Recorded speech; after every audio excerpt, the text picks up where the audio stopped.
All right, peeps. Sorry, I was a little behind there. Well, I'm ahead, but I'm behind. And while we're talking, I'm gonna post some of this on some stuff. But yeah, man, I just wanted to come on and hang out with you all because I'll just be honest. I hadn't had a lot of time. I always say, nighttime is kind of when I get to spend with family and everything, and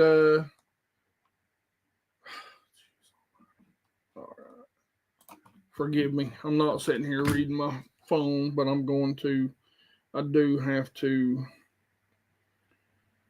post on the other forms of plat to let everybody know that I'm live, and I'll get through the comments here in a minute.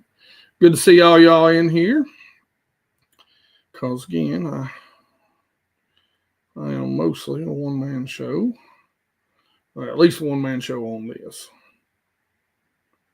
There we go. Oh no, that is completely wrong. Okay, let's. All right, y'all, please forgive me.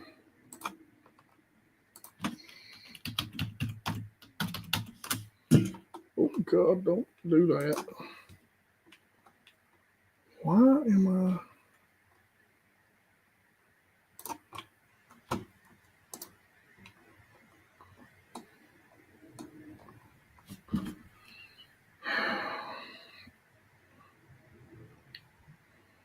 Super annoying.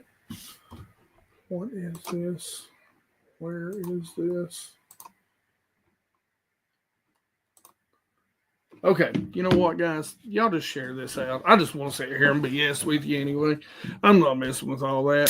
So, sorry if you're out there and you're watching this after the fact and you do miss it. Chris Curtis, man, every time, brother. I don't know what it is, what is going on, but when I try, I don't know if you're getting my replies on your messages. I hope you are, because every time I reply to your messages in a video, it gives me some weird error. So I don't know what's going on. I have not had time to contact YouTube over that. What's going on, Dave, man? What is going on? Trevor, what is going on, man? Good channel there. You guys shout your channel out, Trevor, in there. Redbeard, what is going on, sir? Mike, what is up? Mr. Roten. Chris Curtis. Again, Chris, I told you, if you are not getting my replies, brother, I am super sorry, because I do reply. It just airs out, so I don't know if it's sending it through. Mr. Lee, down in the FL. Jordan, what's up? Saber Outdoors, another great channel. He does a lot of different things. You guys go check him out. Bassing with Big Malone, always a good dude and a good. Just appreciate you, man. I'm stumbling. Hidden City Boxing, what's up? Rebel 64. Man, I really appreciate that. Thank you very much. That's sort of one of the things we're going to talk about a little bit tonight. Robbie, what is going on?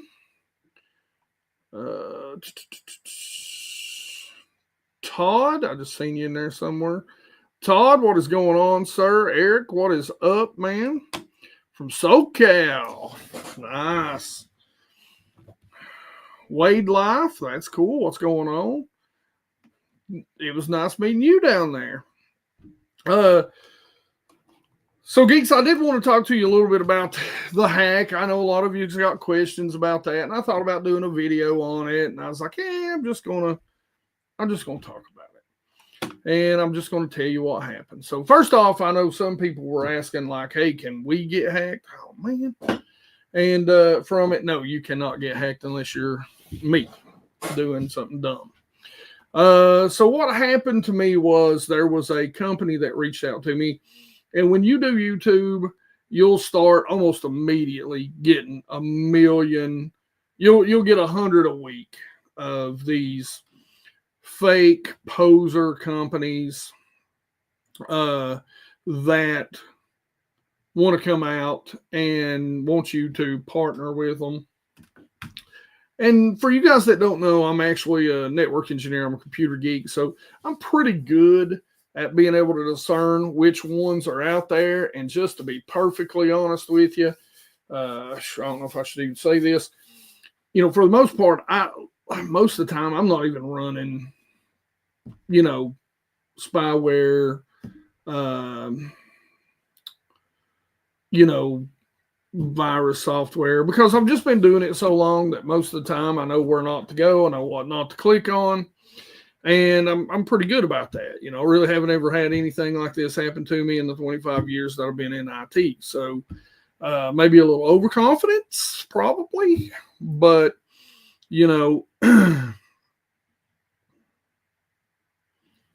and so what ended up happening was, most of the time I can tell those companies, or I can tell those fakes apart. This company looked a little real. I don't even remember the company's name. Masterclass is actually a website, a company that does master classes by some of the biggest names in the industry. Well, they have a direct competitor, and it was their competitor that wanted to, run some ads on my channel. And it's one of those things where, most time if I think, well, that might be real, I'll send them an email reply, just kind of testing the waters. Then most time when you get that reply, it's normally you can tell immediately. However, this time when I got that reply, it was, they were like, hey, yeah, we want to do this. Here's how much. Here's a contract. Go look at it. It's on DocuSign. A lot of the companies in the fishing industry will use DocuSign for their contracts, which that's nice. It makes it nice and simple to be able to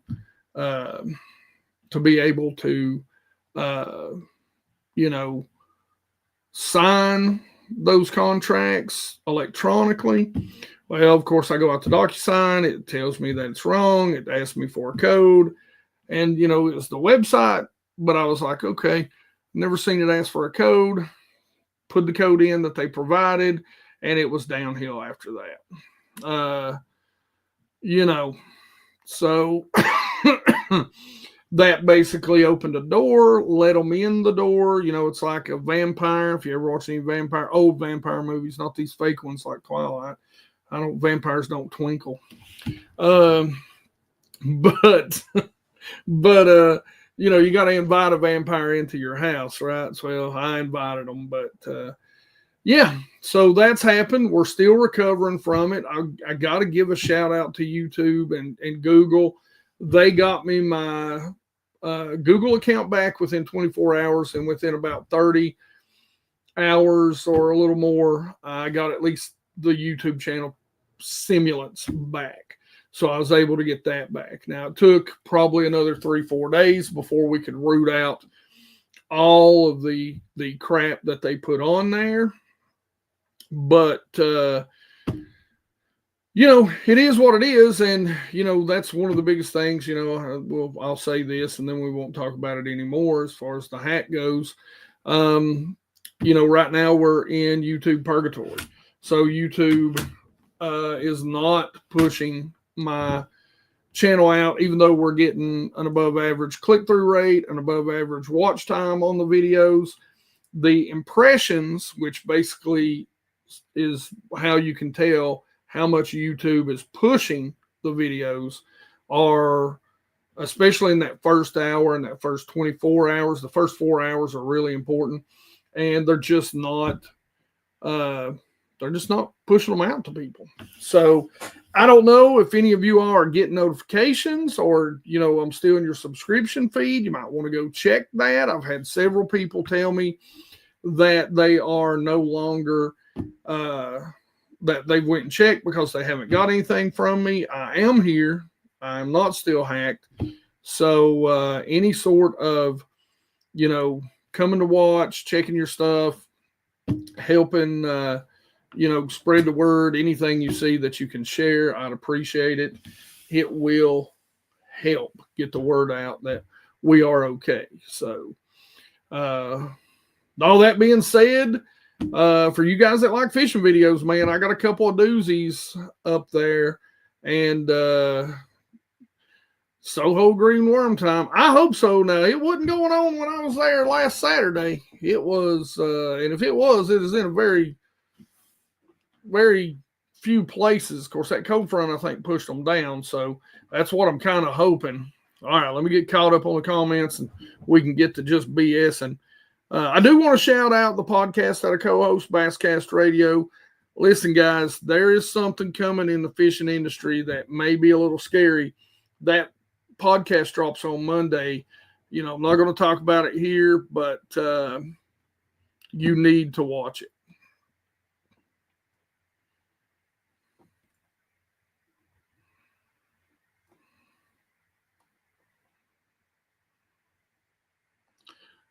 That's cool, Tom's. You know, check out, you know, Alabama. You know, hate that it's on eBay, but, you know, gave you my information on YouTube. I got you, Chris. Yeah, live and learn, no doubt, Rebel. After getting a high-end kayak, finally realizing how much it actually costs to motorize and rig it out. Yeah. Hey, listen, man, I'd have sold you a fully rigged 1998 Triton bass boat for $8,000 if you'd asked. Ran good. Even had live scope. Yeah, now it wasn't DocuSign. There is a hack, if you look it up, that's going on using DocuSign and a fake document. That's what it is. It is, yeah. Now, Trevor knows, man. He'll tell you all about it.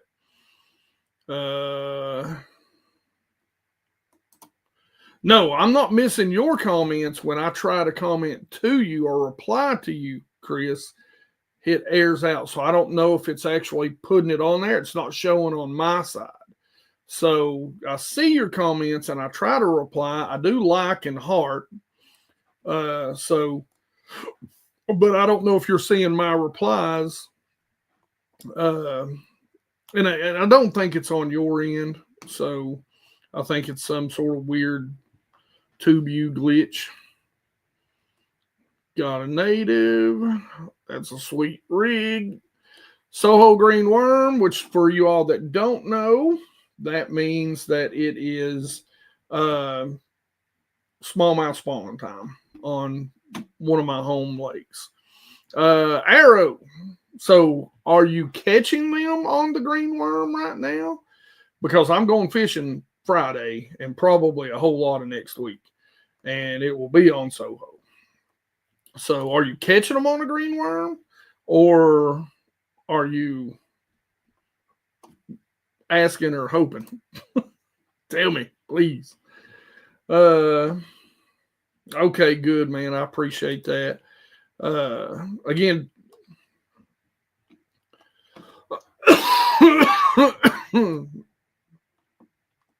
now I will say y'all are talking kayak stuff and I don't know anything about it. So 24 volt lithium. I'm drinking 2 Cokes here. That's how bad it is. Okay. All right. So they're coming through. I'm glad you can see them because I cannot. Saber, what's going on? Saber, I watch almost every one of your videos now, and Mike, I know he comments on them a whole lot. Thank you. Thank you. I appreciate you very much.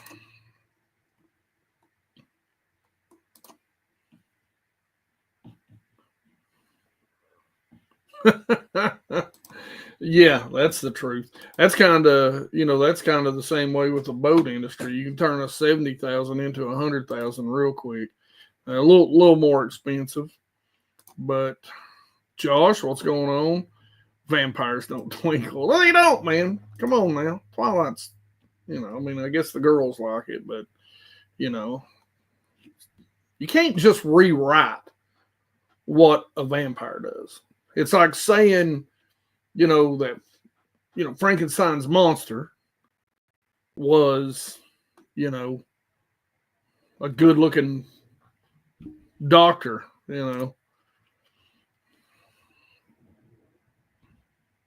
Oh, you coming to Virginia? The question is, are you coming my end of Virginia, which is the sad, lonely end of Virginia?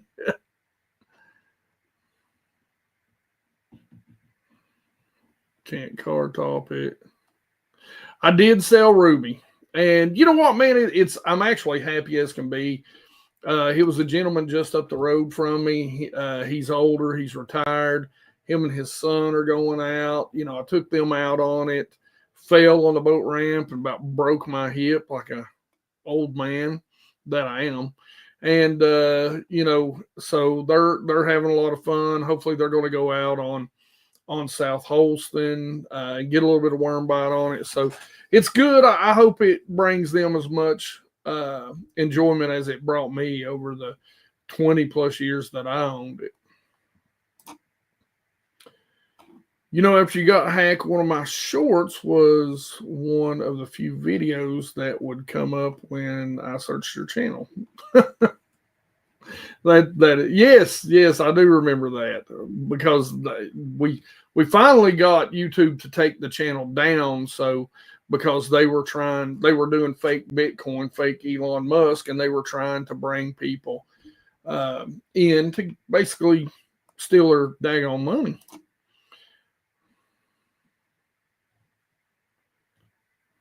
All right, good deal. That is, yeah, I put a short out today. So what's a good lure for pressure water? So Hidden City. Let's first talk about, give me the type of body of water. Highly pressured water, I always say do two things. Is it clear water? I just put out a video a little while back, and we were talking about throwing big soft plastic swim baits, which is something that we've kind of got away from. Seems like everybody wants to throw finesse swim baits, or they want to throw the big, hard, glide baits or multi joints. One of the things that I started doing years back, 12 years or probably more than that, is throwing those big soft plastics. So your 5, 6, 7, 8, 9-inch soft plastics, even in clear water. And one of the reasons why you do that is because what's everybody told, right? Like, what's everybody told? They're like, well, when it's tough, get your drop shot out, get your Ned rig out, get your little one. So everybody's dink-a-linking. How many people do you think have gone down that bank, especially this time of year, dink-a-linking a little worm around? That's what me and a buddy of mine call the little green worm bite. Everybody you see just shaking, just dink-a-linking that worm around. Well, but how many of those people are throwing a really translucent with just a little bit of smoke to it swim bait, a bigger swim bait? So when those bass come around, and I'll tell you, a 6-inch Bastrix, Shadowlicious, Ramsey baits, whatever your favorite is, and I can go into literal design and which one has, what a lot of people don't know is that one swim bait's not better than the other. It's time of year, it's design of the swim bait. It's how much action the swim bait has, how much action the head gives or takes away. A lot of your forward weighted heads will take action away from a swim bait. It'll hurt the action more than anything. And it's not just about the action of the tail either. But so that's, sorry, I went off on one of my geek rants there. Debo and TJ would have been like, oh God, here we go. We got to put a timer on it. Shout out to those guys. I miss them. TJ is working his butt off, Tackle Junkie, as y'all know. So those are a couple of good baits. I'm also hoping. That's me too. I'm hoping. It should be full on fired by next week with these temperatures this weekend and next week. So Ranger Rex. Gosh, I'm sorry. Question. Is Zoom doing away with green pumpkin flake lizards? Oh, I don't know. Surely not, right? Like, I mean, why would you get rid of that? I have not heard. I will investigate. And then I will buy them and not tell you all because I want them. No, I'm kidding. Yeah, that's right, Todd. You better get them all right now. Listen, speaking of getting them all right now, y'all better, I'm telling you, as, friends, you better listen to the Basscast Radio podcast that drops Monday. I think he drops it at 7 a.m.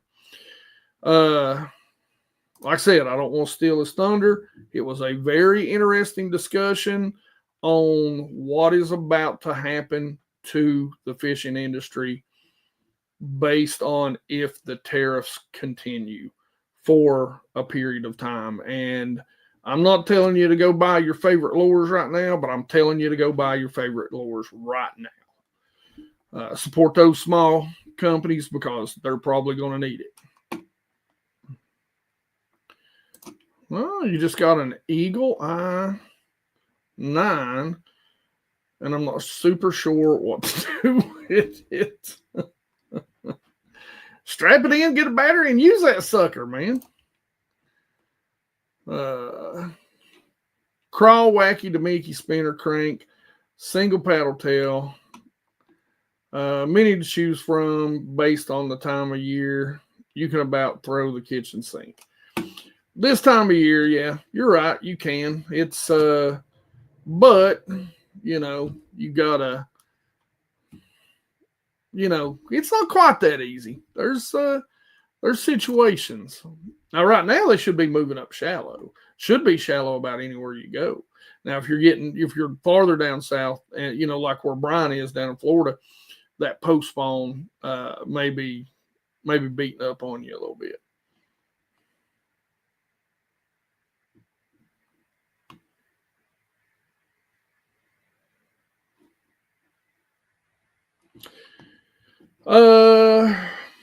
Well, I mean, are you talking about the same place? Are you talking about, you're on the same spot?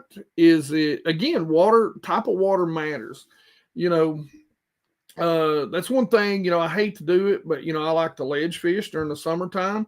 And one of the things that I will do is as I'm fishing a spot and I've got a school out there, on that ledge, I will put those fish in a live well simply because they will go back down and, I'm sure they give off some sort of chemical, stress, pheromones, but they will shut that down. You will catch 2 or 3 more fish. Now, of course, during the summertime, I don't want to keep them in that. So, I make sure that before I leave that spot, I turn those fish back once it turns off naturally, because you're still going to have some spook. They're going to follow. If it's one area, if it's a smaller body of water, they're probably repositioning, and it could be time of day, sunlight. Bass, they tend to move. I've seen a good Frankenstein. Ain't that the truth? To Western Virginia. Well, that's, depending on what time, you may wish you hadn't this summer. I mean, you come up here at the right time, as long as we've got some rain, we'll go have some fun. Now, it ain't going to be Florida fun. Don't get me wrong. You'll be disappointed in that, the size. Yeah, man, that was, it was really nice. I mean, it was really, really nice. And that guy actually contacted me the other day. I was out on South Holston. He was asking me, how to fish it, where to fish it, what they're doing. And, so I actually need, once the worm bite is on, I'm going to contact him and let him know that it's going on. So hopefully they can get out there and catch a few fish.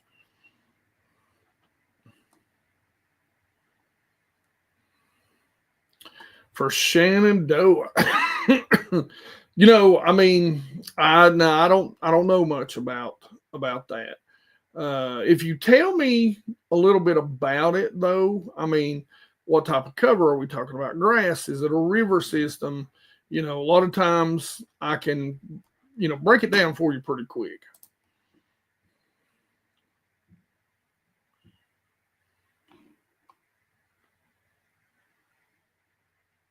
Yeah, big worm, 10-inch worm, if not glides.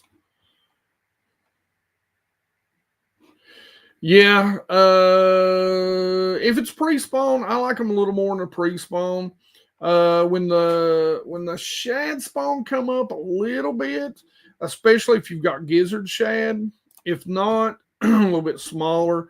And but when the brim come up, bluegill, that sort of stuff, it's a very good time for hard glide baits. But look, if you ain't throwing hard, if you're not used to throwing hard glide baits, let me give you one tip to gain confidence in these hard baits that no one talks about, and it is wait until I know everybody's like, oh man, clear hard baits, they're so great in clear water. Yeah, no, not if you're just learning, you're trying to figure it out.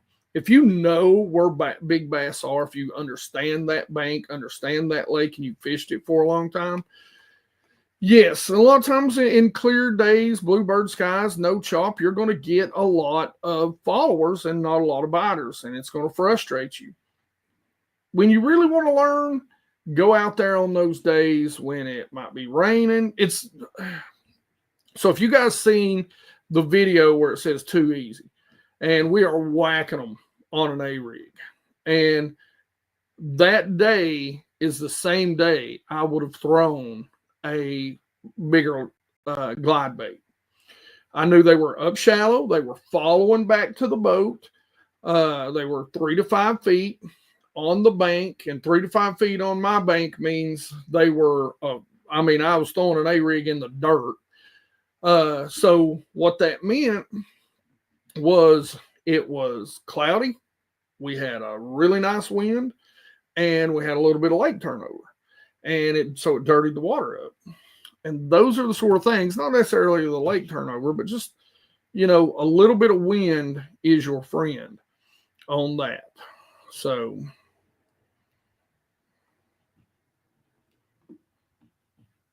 oh man, the South Holston River, dude, that is in the French Broad. God, that is two smallmouth. Probably two of the best kept secrets in the United States when it comes to smallmouth fisheries. Yeah, so clear water. Yeah. So that's going to bring in a lot of color. You know, man, I did a great video a little while back talking about, I think I did it last summer or last fall, just literally talking about bait selection and color and, you know, how it really matters in, you know, um, especially in clear water. And even how in ultra clear water, and ultra clear water is what I call anything 5 feet and above. Clear water is 3, starts at 3. Ultra clear is 5 and above. I even put a jig into a hard bait category. So if it's dead slick, calm, sunny day, unless they're in cover under a boat dock where they have some sort of visual obscurity, grass, I'm not even throwing a jig. I'm not casting that jig. I'm going to throw some sort of very natural soft plastic.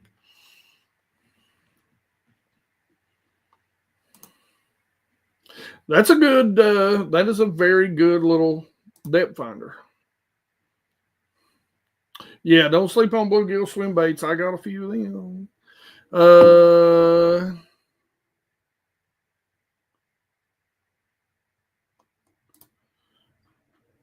Let's see. Did I give you information on one of the peaches where to set it up to me? I don't know, man. I don't know. I don't know if you gave me that info.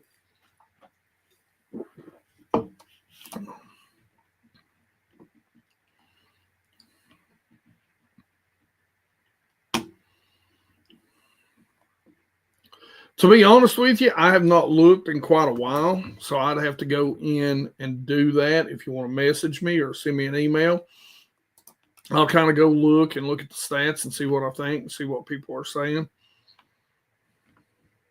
Oh yeah, man. Some of those baits from Japan, like the uh, little, they got all the ridges in them. Yeah, they're nice.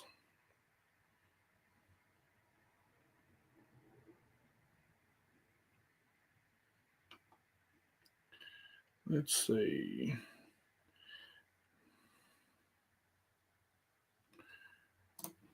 Yeah, I like a silent crankbait more than I like a a rattling. And I even talk about top waters. During the summer, I like a one knocker more than I like a top water walking bait that's got rattles in it. I like that a little more in the spring.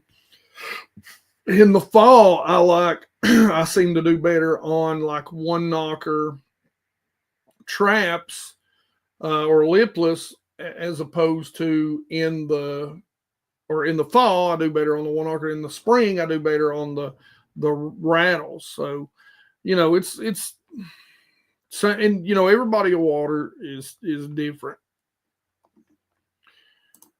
The podcast, you can find it on YouTube. There is actually a link here. I'll do this right now.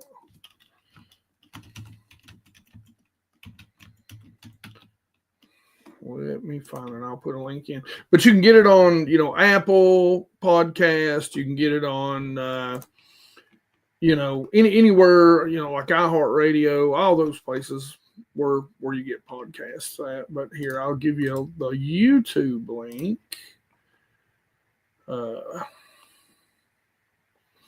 I believe this is the right one. He's got two of them, and it always confuses me why he does this. Okay, yeah, here you go. So here's the link for it. Like I said, you guys do need to check that out on Monday when it drops. I gotta get that off there.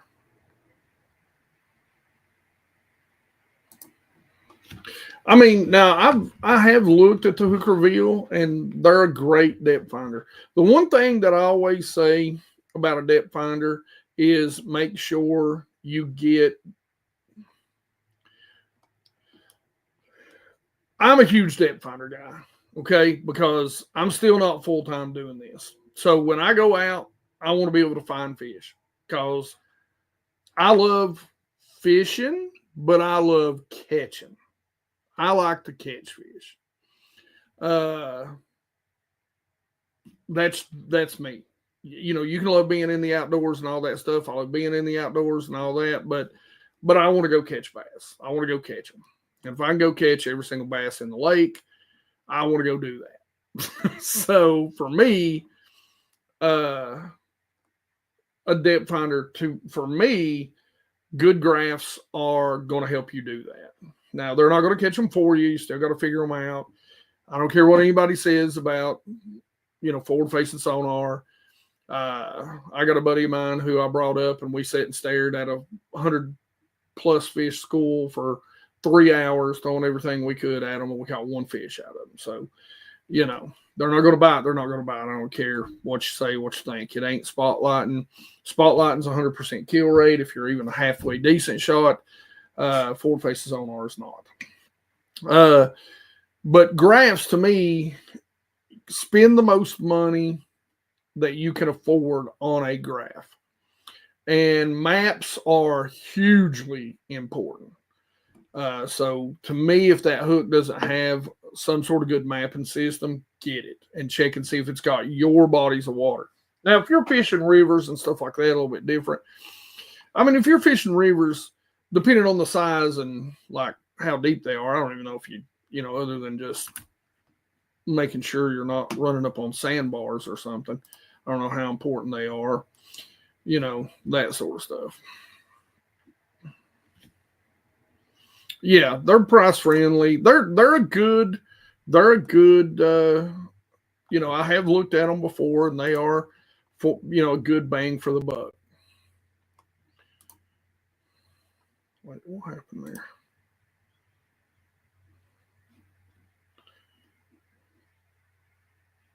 Holmes one cackling. I don't know. My hillbilly. Thank you for watching. I appreciate that very much. Like I said, after the hack, guys, I really do need you all. YouTube has throttled us back. They don't know if we're a financial channel or a fishing channel because of the hack. So they're trying to figure out who our audience is, and it ain't going real well. So, or if we're safe and we're not sending out a bunch of stuff to steal your money. So I ain't got time to set up that kind of Ponzi scheme. Die Hard, what's going on, man? You still down in Florida yourself, or are you back home finally? Oh, yeah, Chris. I want to tell you, but I don't. You mean Top Secret Lake F, don't you? Yeah, I might have a video or two on that lake. Especially during the summer. Man.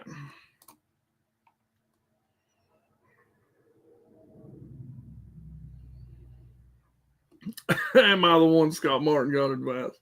No, I'm definitely not. I like to have some of Scott's advice. I'll tell you that right now. I hate that happened to Scott. I've heard through the grapevine. I was rooting for him. Growing up watching his dad, I've heard mixed reviews on Scott. It's not me. I'm just telling you. I'm just giving you hearsay, so it's not admissible in court. I've heard mixed reviews on Scott, but it seems like there was an awful lot of pros who came out saying that he was kind of known for pushing those boundaries. And that sucks, man. I'd like to see him got a classic for his dad. It would have been awesome to see Roland standing up there holding up that trophy. It would have been really cool.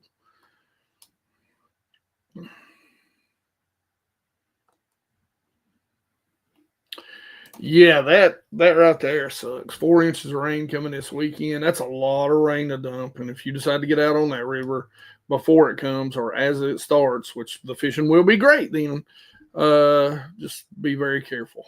Stay close to somewhere where you can get off of it. Clearish water moving at a good pace. Largely rock bottom, usually full of smallmouth.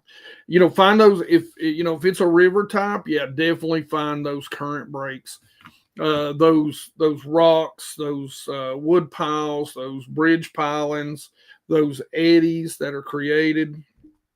Right now there'll be and not knowing exactly where you are. I know in my area right now, they'll be pulling up in the creeks, in the mouths of those creeks, because they'll spawn a lot in those areas because there's a little bit of sand there. So any sort of little creek that's running in. Yeah, ultra clear. It's what it is here. A lot of limestone.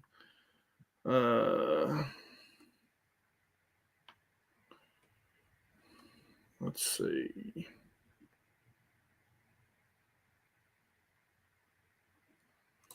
Rhode Island. Hello, Rhode Island.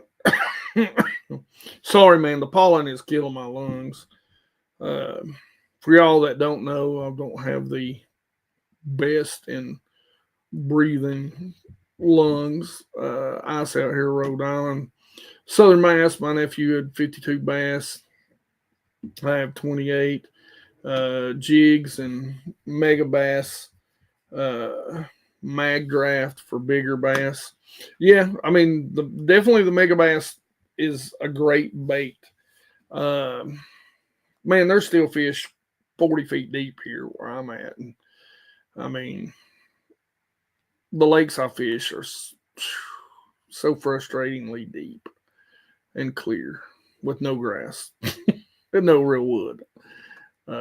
It's very frustrating. 508, man, what you doing? The 100, baby. That's right. The 100. We appreciate that. Brew Tank Outdoors. Watch your PB. Largemouth, smallmouth. So my smallmouth is I've got several over 5. Now, if you guys are up north, that's not a big deal. But these are southern smallmouth, not goby eaters. And believe it or not, my largemouth is only 6 pounds and 3 ounces. But again, let me tell you a story about the lakes here in Northeast Tennessee that I fish. Generally, South Holston is probably right now the best fishery other than Watauga. I don't get to fish Watauga a lot, but there was a club about 2 years ago that a buddy of mine fished and I fished, and they had what was called the 6-pound pot. And in that 6-pound pot, basically every tournament you threw in so much money and it just built. And it took about 3 years. And that club had a lot of good anglers in it before somebody caught a 6-pound bass. Cherokee, I think the 2 bigger tournaments on Cherokee, it took 14 pounds to win, a little over 14 pounds. That's Cherokee Lake. Yes, the ones that the pros love so much. And of course, it only takes them about 16 or 17, and they're down here at the best times. Douglas, I think it took maybe 16 to win. It's going to be interesting what it's going to take Norris. And it always takes 20 on South Holston. So literally, if you can catch 15, 90% of the time, probably 95% of the time in this area, you're going to finish in the top 10. By the way, if you haven't seen it and you want to hear the podcast, you all really should, as consumers, listen to this. Is a rattle trap good for spawning bass? I mean, if you hop it, I like something as far as like spawning bass. I like something. If you can't see them, it might be a good bait to locate them. But a lot of times, largemouth are going to be around something, so that rattle trap might get you hung up. Smallmouth, kind of the same way. If it was me, I would use something that I could keep in the bed. That's why we always talk about the little green worm bite. Something that's a little more slow moving. Now, to locate them, I might do that, but I might use, something like a square bill or, to locate them. I might use, a wobble head or something that I can fish a little bit quicker, a swim bait, that sort of stuff.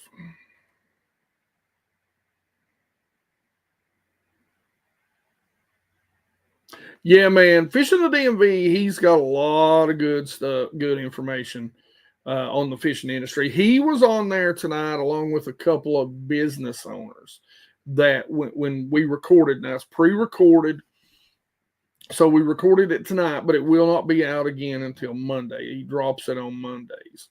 So yeah, he's got some real good information, especially on, the upper Virginia, Maryland, that sort of area.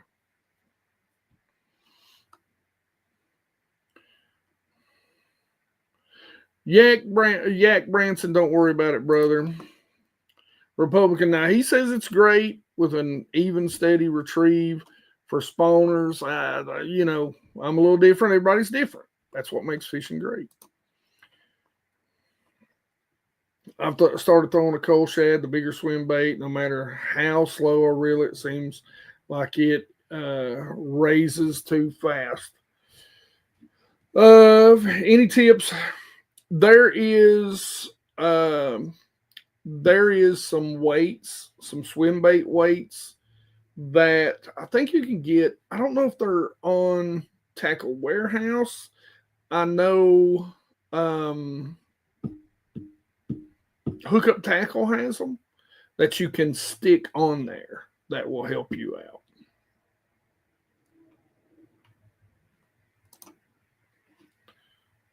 Oh man, yes. The ATV is a great square bill.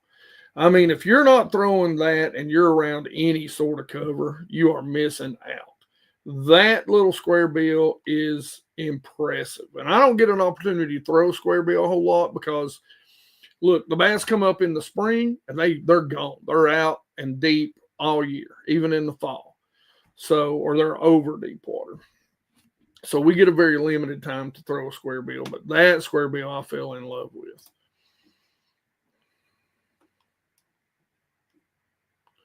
Yeah, temp, depth, and structure. That's good. That will more than do it for you.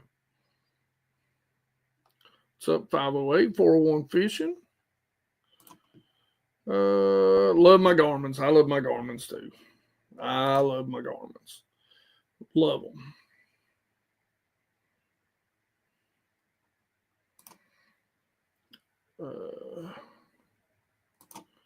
Let's see. Graphs have come. Yeah, they have come extremely far in a short time. But Garmin, man, they're a big company. So, if they're behind, they're going to catch up. I think the next thing that they really have to do is work on their maps. I've used Navionics, which they bought Navionics well before, anything else was really out there. So I'm kind of used to that.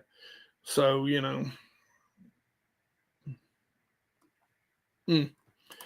And that's, if you're on a river or something, you may not really need that. But if you want to go fish maybe some of the lakes, you might want to.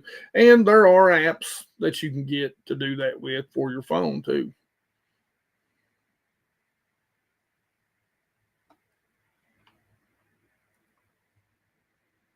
Let's see. Sorry, guys, reading through the comments.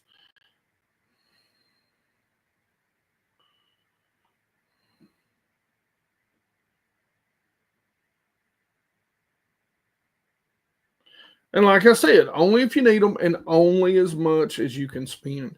I tell people this, I really do stress this. Like when you're going to buy, don't come into it cheap because here's what's going to happen.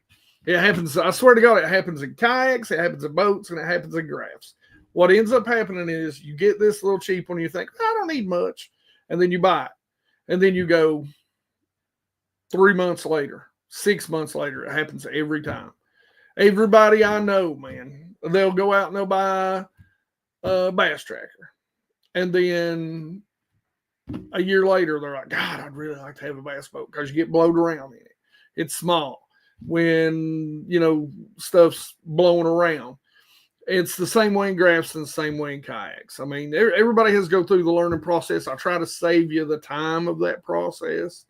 Go buy the best you can afford. It don't have to be the best. And, like I said, I've got videos all through the winter where I talk about going out and catching suspended fish well before there was a forward-facing sonar with ball head jigs with 2D. So, wondering about bait fuel. I've tried bait fuel. I've got it. I can't tell either way. I can't tell either way. I'll be honest. I bounce back and forth between it, some, now I like the Triple X Shad. What is it called? Oh my God, I just went brain dead because there's another brand that's real close that I use. They're forward facing little stuff, and I think it's called Jar Jelly. It's something jelly though. Oh my God, I can't believe I don't remember this.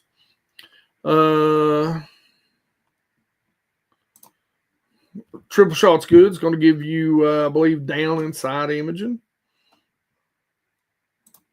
Yep, man. 6 pounds, 3 ounces. Yeah, I know. I need to come down. Now, I've got multiple over 5s in smallmouths. Now, like I said, I know if you're in Michigan or New York, Minnesota, that ain't real big. But down here, I'll put it to you this way. The first over 5 smallmouth I caught was 25 inches long. So, I know I talked to Ben Nowak one time. He told me, he was like, dude, that'd be like a 9-pounder up here. Yeah, man, all the smallmouth do. That's why we love the little green worm bite down here. You want to talk about a pissed off bass? Come throw a little green worm, half the distance of a cast that you can make, because drag it down on 8-pound test, because you're fishing clear water to about 8 feet deep, and all of a sudden you see that line swimming off, set that hook. You want to talk, when they want to be up there on the bed making sweet love, and you just shoved a hook in their face, man, what a fight. What a fight. That's what's so good. I hate that they have tournaments that time of year. Now, I know there's a lot of turmoil around that, but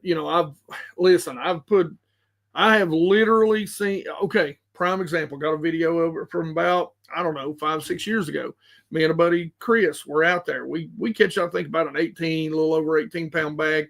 We catch 2, 3, 4s, I think, maybe more than that. I miss one on a Ned rig, take him back to the dock because he's got to go home.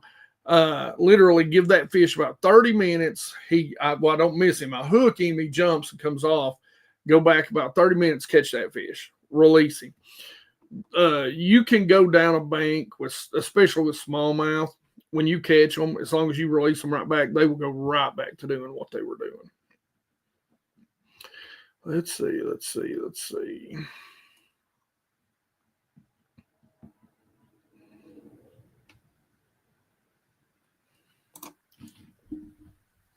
We fish Flanagan all the time in the summer and pound too. Yeah, man, I fish, again, if you haven't seen those videos, Top Secret Lake P. lots of them. That's one of the lakes I grew up fishing.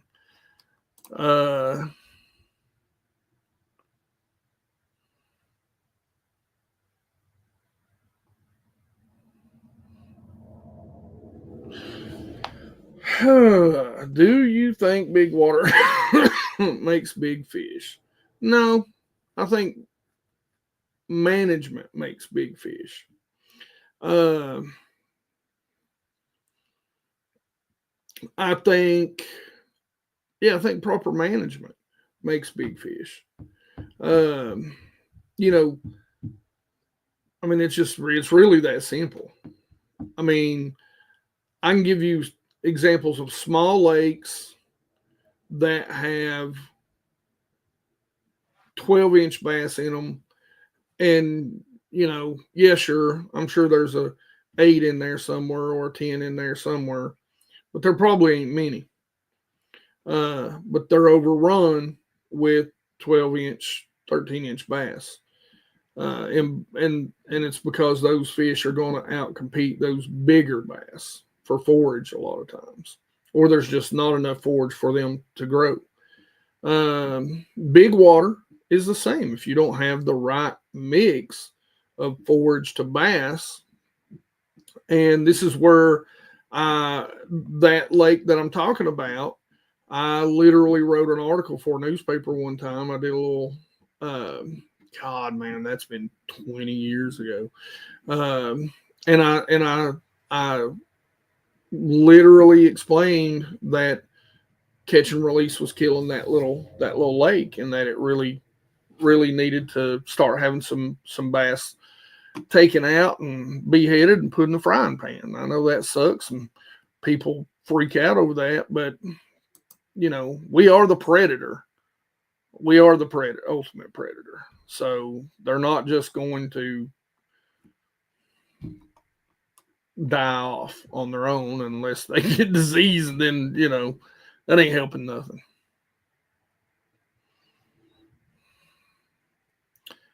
Half pound, I caught mine on a double fluke rig. Now that's pretty cool. Yeah, man. When I speaking of the video that we were talking about earlier, we were talking about the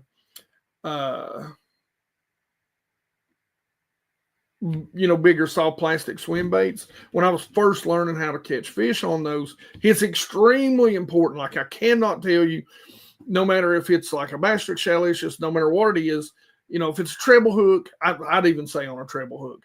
But if you're fishing something that's got a hook in the middle, a head, and a tail, those things will shake when that bass shakes its head. And I had my daughter out with me, and for you guys that's been around the channel for a long time, you know this story. So I was always a big jig fisherman, saw plastic. So you just set it straight up, Well, you do not do that with a swim bait, especially a soft plastic swim bait. You're side setting almost like you're doing a Carolina rig. You're keeping that rod tip down. You're not playing that fish.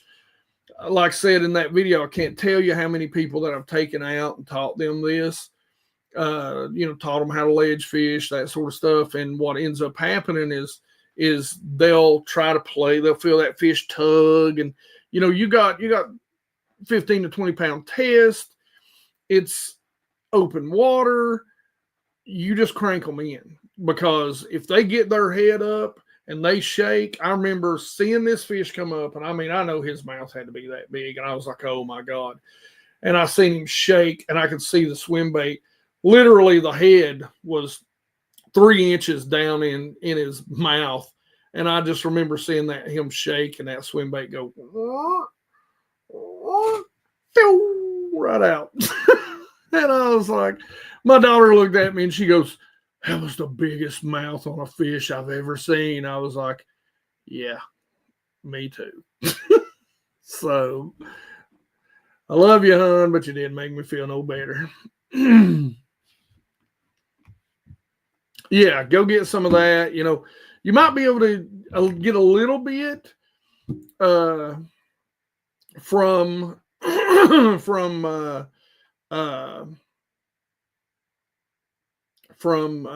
maybe like some suspend strips, those lead strips. And there's, maybe being able to put some lead weights in there. But I will say this, and I might be wrong. I don't know your entire setup. You may have too heavy a line. Line diameter will make your bait rise. You may be trying to fish it too fast. Swim baits are slow. They're not a crankbait. Don't be trying to overpower them. And if you're used to fishing a crankbait, I always say get a slower speed reel. That's the one thing about a swim bait. If you think you're fishing it slow, you want to fish it slower. Hit is one of those baits to where the way you want to fish a soft plastic swim bait, I've always explained to people, especially a bigger one, is put it beside the boat and just drag it. Or either throw it out down the bank, boat, kayak, whatever you're doing, and just turn your reel enough to see just when it starts to move the tail. That's the speed. Not faster, not slower. Always exceptions, but that's where you want to start.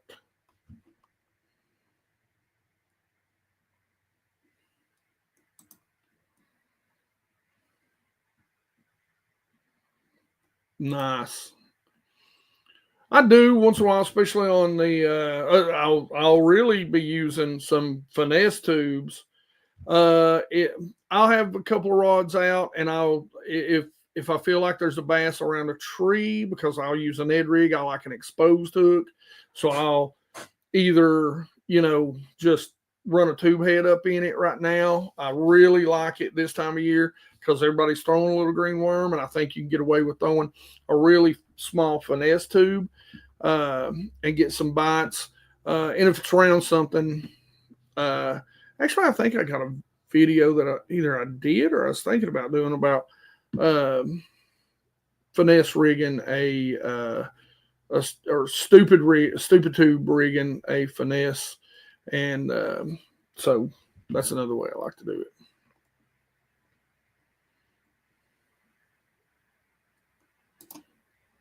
I'm in a yak, so I don't need a TV screen. Everybody needs a TV screen, man. Everybody.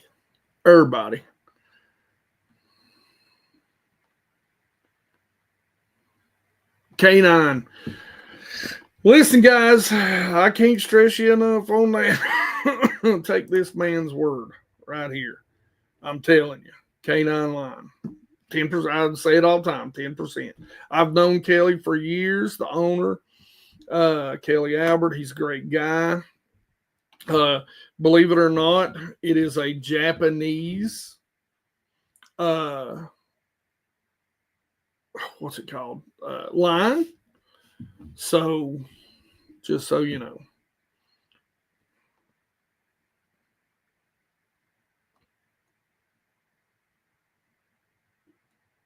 Good info right there also. Weighted hook for the rigged, or weight the hook. That's, yeah. And then, all right. Gear ratio is key when it comes to absolutely. Absolutely. Yep. Absolutely.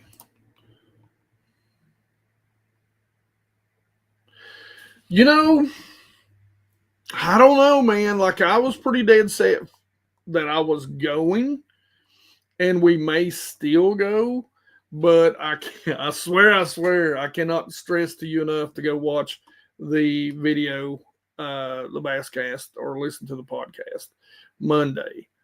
I don't know. I know I got to get it together if I'm going. I may have waited too late. I know I seen the thing the other day where it's only 100 days out. It's in July.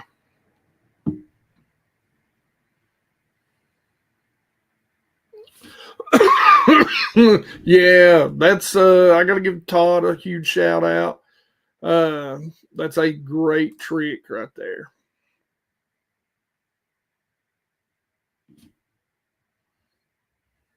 Yeah, good deal. JJ's Magic.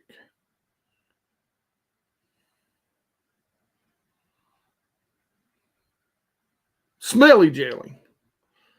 JJ's Magic. I don't use it. Hey, I don't want to spill it in the boat. Smelly jelly, yes. I just seen that right after I said it. Oh, that's funny. I must have subliminally caught that, Mike.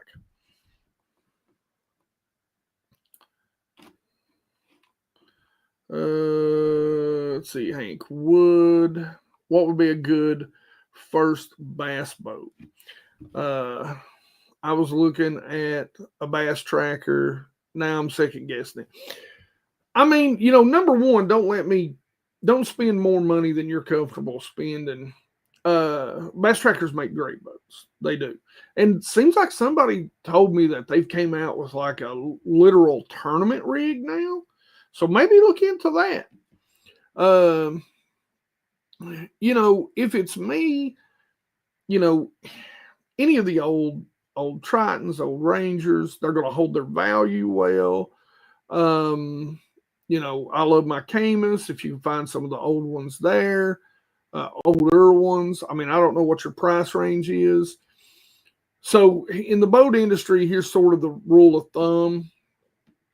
And this is kind of what ends up happening again in the glass boat, actual bass boat, is people will think, well, I get an 18 or I get a 19. I mean, 90% of the time, you're just better off biting the bullet and getting at least a 20, because it's going to hold its value better than that 18 and 19. It's going to be easier to sell if you decide to move on. I thank God every day that I bought old Ruby. She was a 20-footer because it held its value so well. And I mean, I was pretty brutal on that boat because, I mean, it was my first bass boat. I mean, so I didn't understand. I'll tell you a funny story. Me and this buddy of mine, Perry, we used to fish together, and Perry's a big boy. Like, he's, I don't remember exactly what he might weigh, but we'll push that 4 area. And back then, I wasn't any little thing either. I was probably 250 to 75. And I'll never forget, that's my first bass boat. And I never thought about it. I'd had plenty of 10 boats, and I just, for whatever reason, I just couldn't fathom that boat would have a plug. Why would that boat need a plug, right? And so we fished Cherokee, two of the biggest old boys in a bass boat you've ever seen, just running for 3 months, and the bilge pumps keep coming on. So I called my buddy, the guy from Ledgehead, Tim Saylor, and I was like, "Hey Tim," I was like, "Man," I was like, "I think his boat's got a leak." He goes, "Did you check your plug?" I was like, "Oh shit, it's got a plug."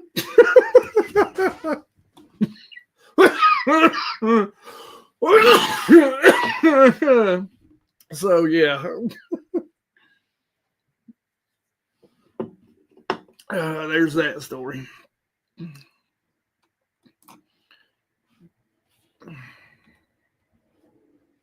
Yeah, on Watauga. Yeah. Yeah, you got to have the right genetics in there. But you can take northern strain bass, northern strain largemouth, and they'll grow quite big. Now, are you going to get the same amount of growth or that you're going to get out of a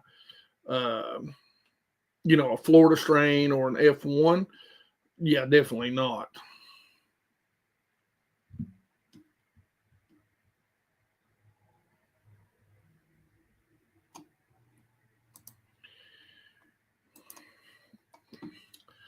Listen, man. All right. I'm going to clue you all in on a secret about pro anglers. And I got a lot that are friends. And I don't know Todd Castledine. But pro anglers,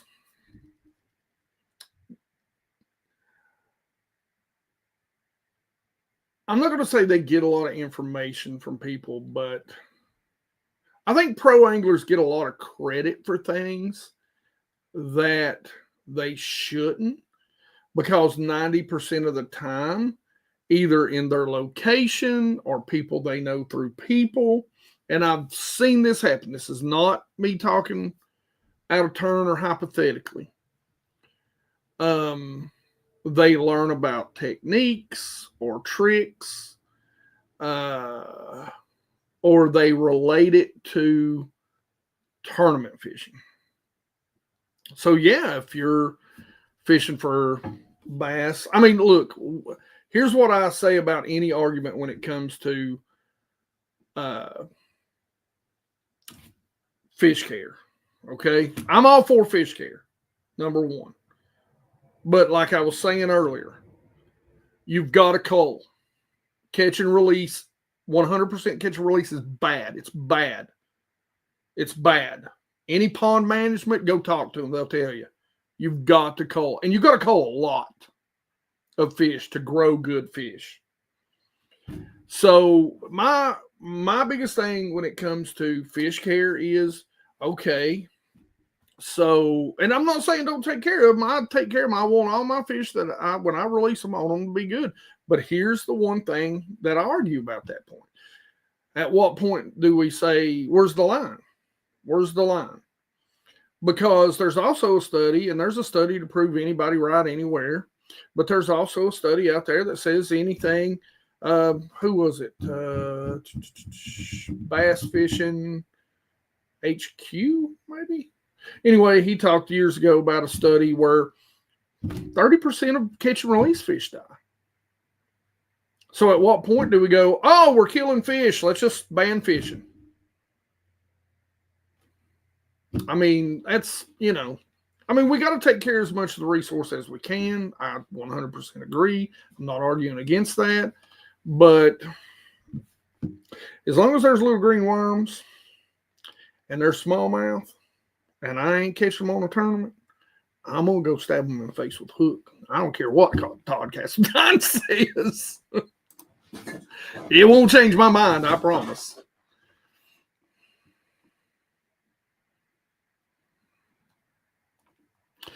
Now that's one of the things I want to do. And so a prime example, there's a creek in my backyard that stays dry. There are things around here because we call them suck holes in the rivers, and it almost never fails. Every 1 or 2 years, somebody drowns because they get sucked down, and spit out somewhere down the. It doesn't matter if you're wearing a life vest or not. When you're going, you're going. And I grew up fishing small lakes in the mountains. There's not a lot of ponds here, so you pretty much have to fish streams. Ponds generally are privately owned, or they're built for livestock here.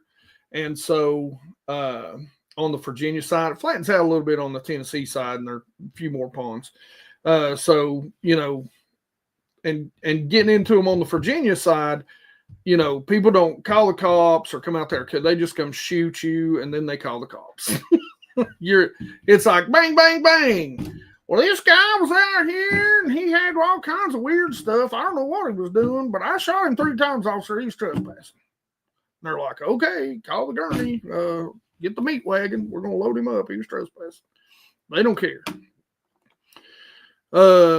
So, yeah, but I do want to do it, but I want to because the creek behind my house, it literally goes underground about a half mile up and comes out from under this creek, comes out from, comes back up about a mile down the road. So, yeah, I don't know it because I grew up fishing small lakes on a John boat, like really small trolling motor only lakes. So that's kind of what I've always done. Really? I did not know that. That's interesting.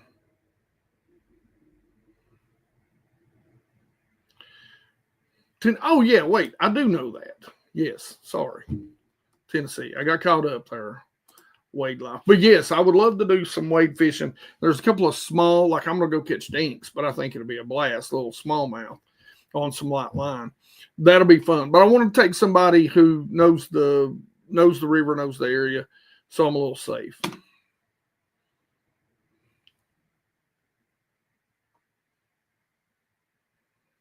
What's an old wives' tale about fishing you believe? This is a good question for all y'all.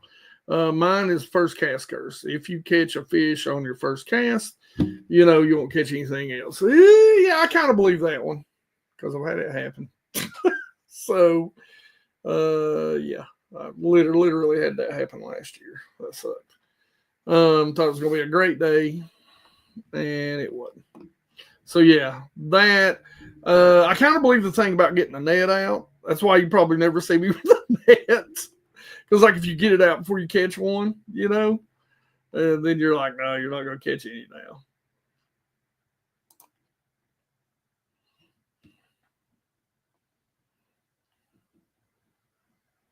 Yeah, see, it happened to me.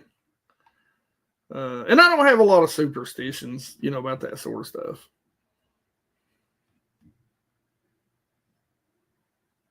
Yeah, they haven't grown a lot. And I think, Mike, it's, again, if you go look, most of your Florida strain F1s tend to need some sort of grass. Hence why I think they've done so well on, and they got to compete against those stripers too. So, I don't know how it's working out there.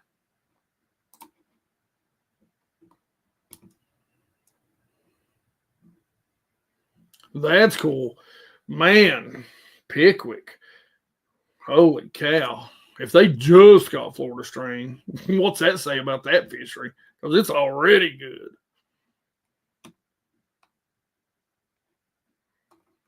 Gotcha.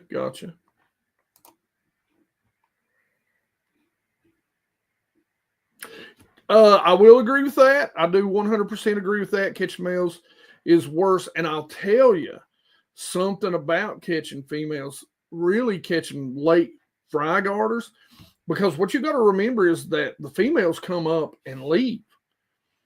And if I ever have a bass die in a tournament, it's almost always a direct post-spawn tournament where all I'm on is some post-spawn males. And you can tell because they're just beat up. They're so skinny. And the reason why is because they're up on the bed, man. They're not feeding. They're up there from the time they make the bed till the time they finally turned those fry loose. And yeah, it's that's I think that is a big uh time of the year to kill some bass, because of the stress, is that direct post spawn, very late fry guarding type. So I agree with that part 100%. That's it is. He says catch them. But also, you got more males than females, so might need to cull some of them out too. uh, yeah, yeah. There's no, yeah. I, I, I do want to do some of these creeks around here. That is, there's a couple of good. You all mentioned it earlier. South Holston, the Clinch. I'd like to get something like a Hobie with the fin paddles. I think for those, because those lakes can be pretty shallow, uh, and I think they're pretty. Well, I know they're really good smallmouth fisheries. I'd like to do that. That's really the only reason why I want a kayak for me. You know, I'm old, I'm fat, and I'd rather be comfortable in my canvas. Uh, that's awesome. Yeah, it's good size smallies.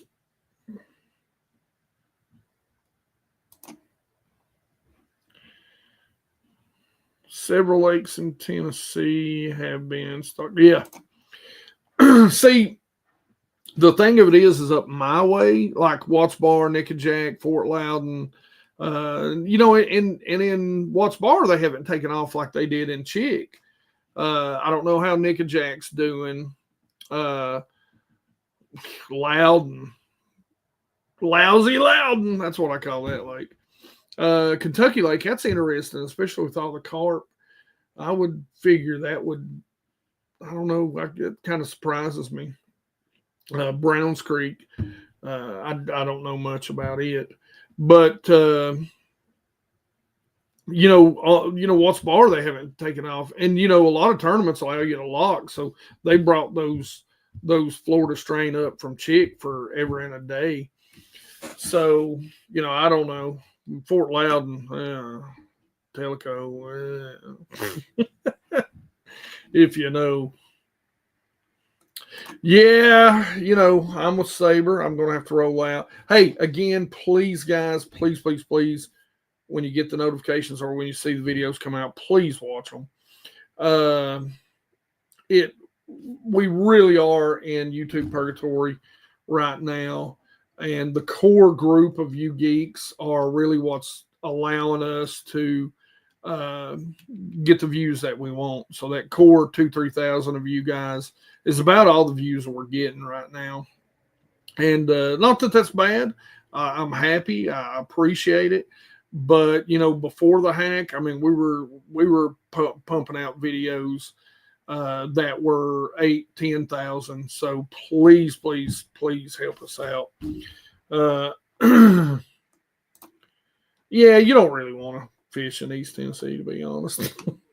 Like I said, if you get to South Hole or the Holston River, that's a good one. But I don't know if you can wade it too much. So normally it's a little deeper. But anyway, I gotta work. Thank you guys for hanging out with me. I know we had about 50 to 54 in here of you all on average. One thing for you guys that are hanging in here late with me, I'm hoping, I don't know if it'll be this year or next year, we're going to get a Starlink and we're going to put it on the boat. And some of those really awesome topwater days or some of those days when we're on South Holston, because there is no constant cell phone crap around here. So we may get a Starlink and we may do some lives on the water every once in a while. So, all right. There you go for them big rivers. All right, great stream. Appreciate it, Mike. Appreciate all you guys. Love it, each and every one of you. If you've got a channel, make sure you spam it in the comment section. Let everybody know. Go subscribe to each other. Go like each other. I appreciate all of you, and I appreciate all your support through, what happened there March the 8th with the hack. I appreciate it, man. We're going to really try to pump out some more fishing videos. We're really working with how to make those entertaining and not just, hey, look at me, I can catch a fish. I want to make them, with good, good content about how, when, where, and why we're catching those fish. So that we help y'all catch fish. All right, man, I'm tired. I'm going. Y'all be good. We'll try to do this a little bit more. I know I tell y'all that all the time, and I apologize. But you geeks rock. I love y'all. Be good. Be safe.